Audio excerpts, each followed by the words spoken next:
Part 1. The screen ripped through the quiet Newport Beach neighborhood at 2:11 a.m. Emily Carter jumped out of bed before she was fully awake and ran into the hallway. Her 6-year-old daughter, Lily, stood outside her bedroom wearing pink pajamas, both hands pressed against her stomach. Tears streamed down her face.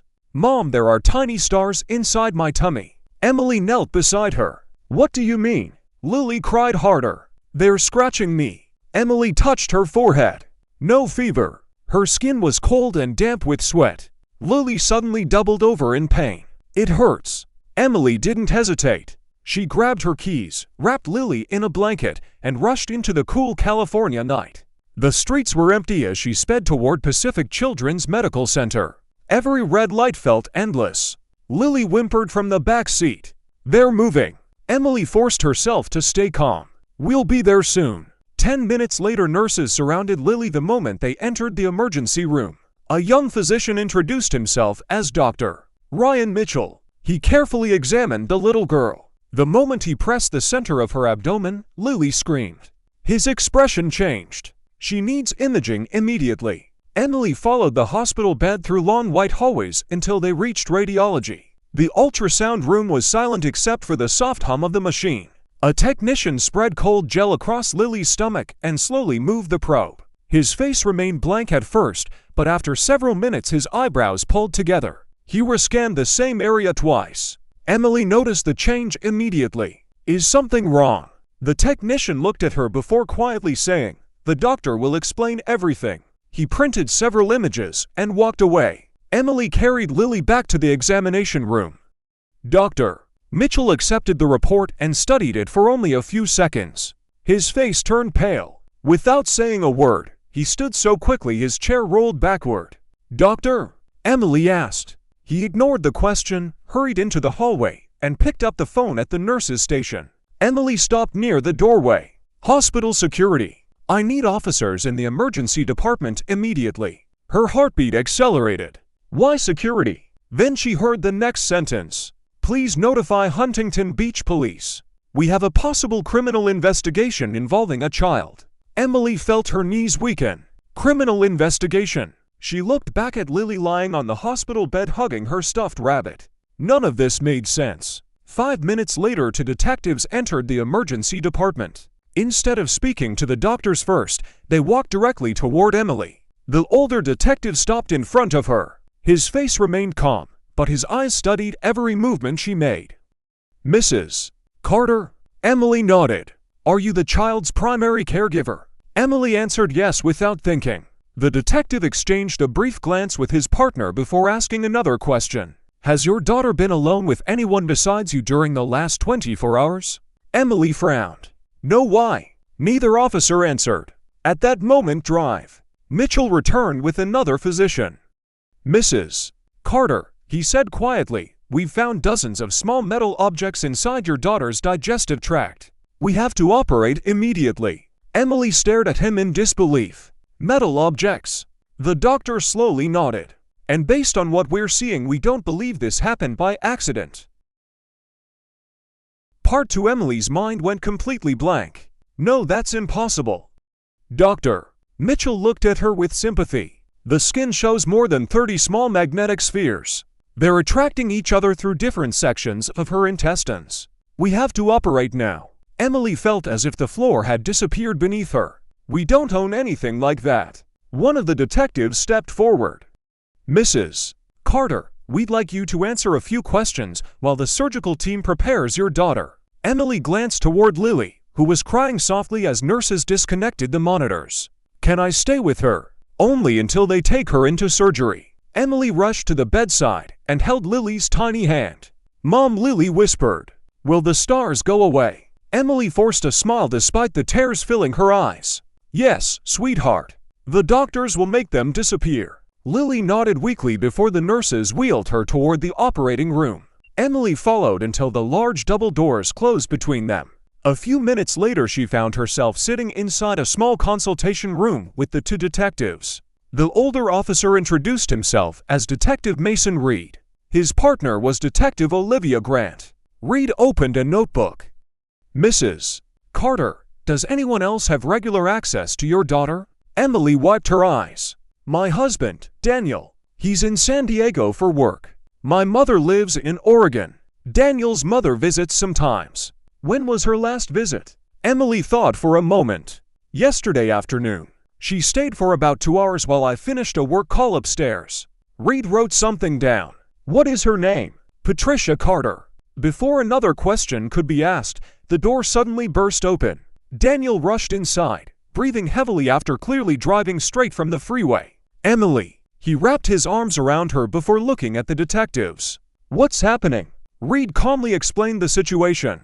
Daniel's expression changed almost instantly. He turned toward Emily. How could Lily swallow 30 magnets without you noticing?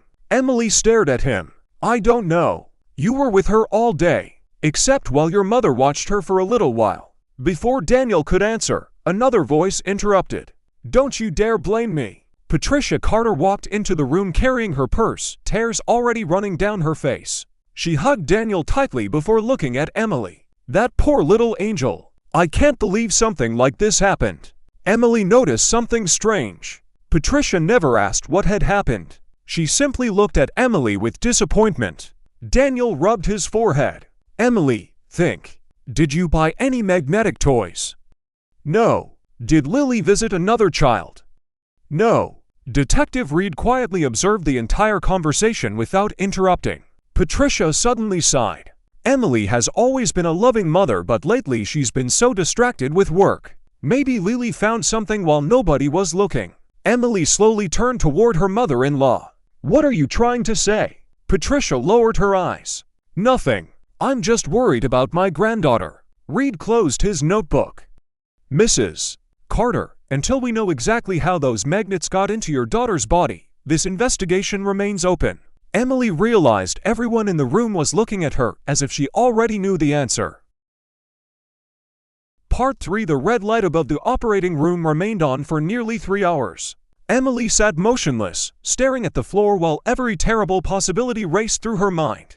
Daniel paced back and forth without saying a word. Patricia cried quietly, but every few minutes Emily caught her watching her instead of the operating room doors. Detective Reed noticed it too. He remained near the waiting area, pretending to review paperwork while carefully observing every reaction. Finally, the doors opened. Doctor. Mitchell stepped outside, removing his surgical mask. Your daughter survived the operation.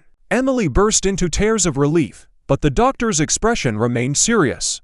We removed 33 magnetic balls from her intestines. Several sections had already lost blood flow, and we had to remove damaged tissue. She'll recover, but she'll need long-term medical care. Daniel covered his face with both hands. Patricia gasped dramatically. Then Doctor. Mitchell asked a question that silenced everyone. Can either of you explain why these magnets were inside Lily for at least 24 hours before she came to the hospital? Emily looked up in shock. 24 hours. The doctor nodded. The damage didn't happen tonight. She swallowed them yesterday. Daniel immediately turned toward his wife. Yesterday, you were home with her. Emily felt her heart sink. Are you saying this is my fault? I'm asking how you didn't notice she was sick. Before she could answer, Patricia stepped beside her son. Daniel, don't be angry. Emily has been under a lot of stress lately. Emily stared at her. What does that mean? Patricia sighed. You've been working from home, taking calls all day. Maybe Lily was left alone longer than you realized. Detective Reed suddenly spoke. Mrs. Carter, yesterday afternoon, exactly how long were you upstairs? Emily thought carefully. Maybe 45 minutes. Patricia was downstairs with Lily. The hallway became completely silent. Patricia forced a nervous smile. We only colored pictures and watched cartoons. Reed wrote something in his notebook. Did Lily eat anything while you were together? Just apple slices. Emily suddenly remembered something. When I came downstairs, Lily said Grandma had given her magic marbles. I thought they were candy because Patricia laughed and said they were jelly beans. Patricia's smile disappeared for a split second before returning. Children imagine strange things. Reed looked directly at her. Did you give Lily anything besides food? Of course not. Doctor. Mitchell interrupted quietly. Based on the number of magnets we removed, it would have been extremely difficult for a 6-year-old to swallow them without encouragement. Most children would stop after the first one because of the metallic taste. Daniel slowly looked from the doctor to his mother. For the first time since arriving at the hospital, uncertainty replaced his anger. Emily noticed Patricia's fingers tightening around the strap of her purse. Her knuckles turned white. It lasted only a second, but Detective Reed saw it too. Without saying another word, he closed his notebook and walked into the hallway to make a phone call. Emily watched him disappear around the corner, unaware that the investigation had just taken a completely different direction. Part 4. Emily couldn't stop thinking about Lily's words. Magic marbles. At the time they had sounded like another childish fantasy, but now every detail came rushing back. Detective Reed returned a few minutes later with Detective Grant. "Mrs. Carter," he said calmly, "is there any type of security camera at your home?" Emily blinked. "Yes. We installed one in the living room after several burglaries in our neighborhood last year." Reed nodded. "Does it record the dining area?" "Most of it." Emily's heart began to race. "Why?" Before he could answer, Patricia suddenly stepped forward. "That old camera hasn't worked for months." Emily looked at her in surprise. "How would you know?" Patricia hesitated. "I just assumed." Reed noticed the pause immediately. "Mrs. Carter, when was the last time you checked the camera?" 3 days ago. It was working perfectly." Patricia's face lost a little color. Daniel frowned. "Mom, why are you worried about the camera?" "I'm not worried," she answered too quickly. "I just don't think this is the time to go searching through videos while Lily is recovering." Emily slowly stood. "No, this is exactly the time." She looked directly at Detective Reed. "I want that footage preserved before anyone can delete it." The detective nodded once. "That's what I was hoping you'd say."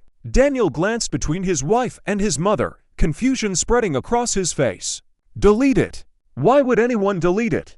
Nobody answered. Reed called to uniformed officers and quietly gave them instructions. Less than 20 minutes later, the group arrived at the Carter house. The front door was exactly as Emily had left it in the middle of the night. Lily's backpack still rested beside the stairs.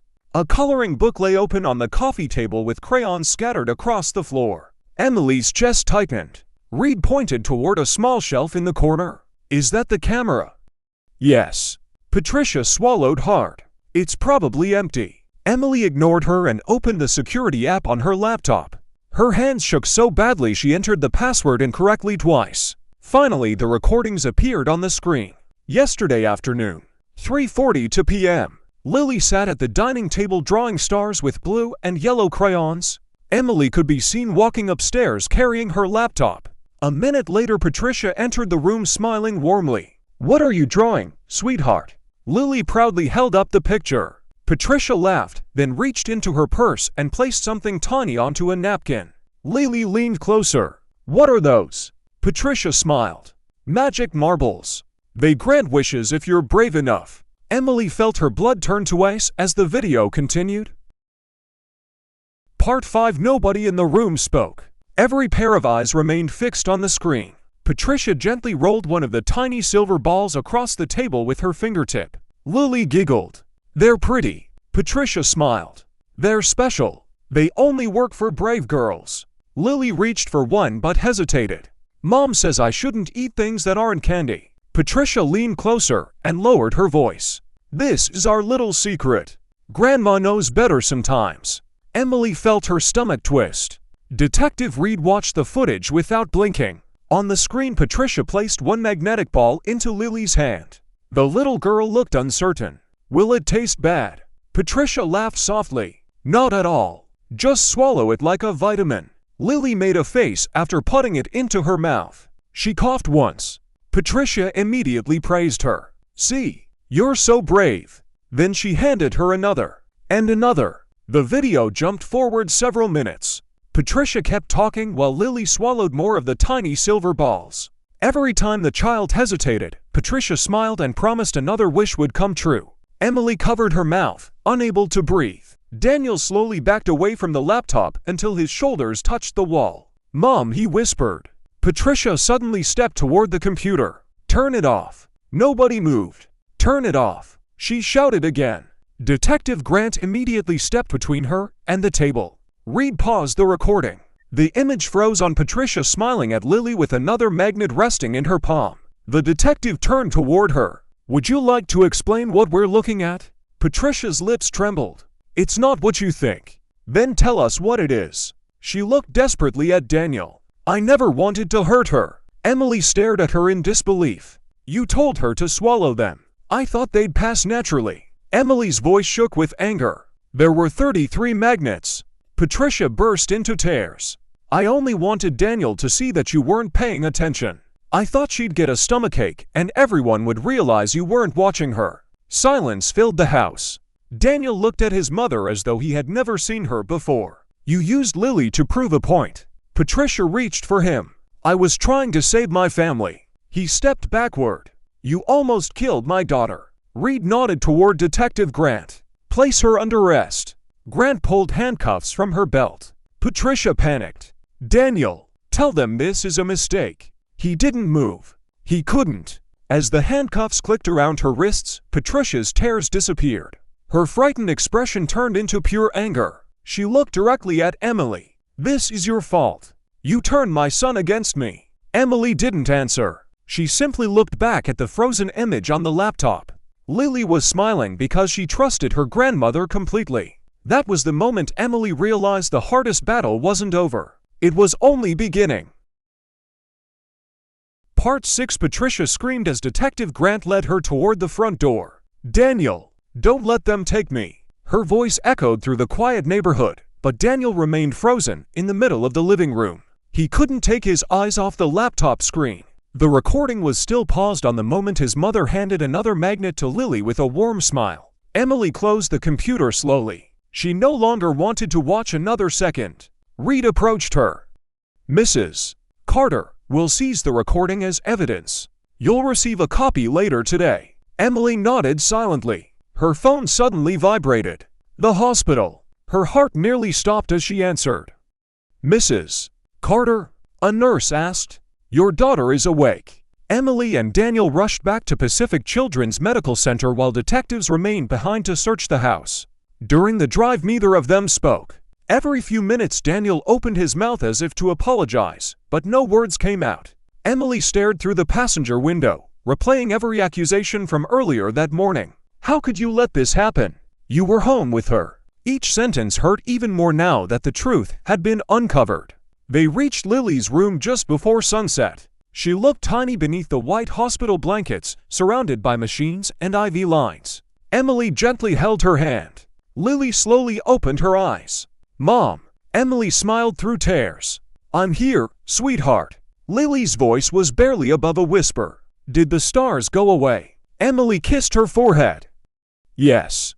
They're gone forever. Lily closed her eyes for a moment before speaking again. Grandma said they would make wishes come true. Emily felt her chest tighten. Did Grandma tell you not to tell me? Lily gave a weak nod. She said it was our special secret. She said you'd be sad if you found out. Emily couldn't hold back the tears any longer. She hugged her daughter as carefully as she could. Daniel stood near the doorway, unable to move. Lily finally noticed him. Daddy. He stepped closer. I'm so sorry, sweetheart. Lily looked at him for several seconds before asking the question that shattered him completely. Why didn't you believe Mommy? The room fell silent. Daniel lowered his head. He had no answer. Detective Reed entered a few moments later carrying a folder. His tone was calm but very different from before. Mrs. Carter, based on the evidence recovered from your home, you're no longer considered a suspect. Emily simply nodded. Relief wasn't what she felt.